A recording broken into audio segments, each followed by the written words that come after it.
It's up mga Pugi Malunggay Boy in the house. Nandito kami ngayon sa Pulangi Albay. Yan, freshen up, naligo na tayo, naka-idlip ng konti. Papunta tayo ngayon ng Matnog. At doon tayo sasakay ng ferry papuntang Biliran. Matnog, ferry papuntang Allen Samar. And then from Samar to Tacloban, Tacloban to Biliran. Ganun mangyayari.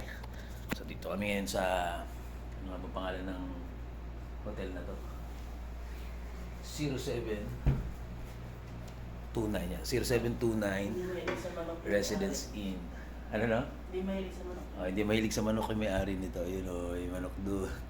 So Dami dito. naman dito sa baba. Yan, dito kami nag-stay ni Nining dahil medyo pagod na talaga sa pagmumotor. yung nakalagay sa Google na 9 hours and 30 minutes ano mahal, no? From Chaong to Matnog.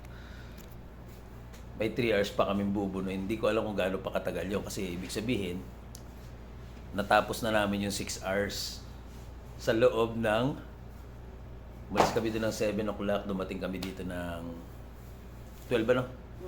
12 o'clock na dito kami sa Pulangi. Ganun pala, matagal pala ang biyahe pag tricycle. Siyempre hindi naman tayo makabirit. No? 6 hours yun. 7 to 12. Oo, yung 6 hours sa Google, 7 to 12 hanggang dito sa Pulangi Albay. Yan. So update ulit namin kayo hanggang sa makarating tayo ng Matnog.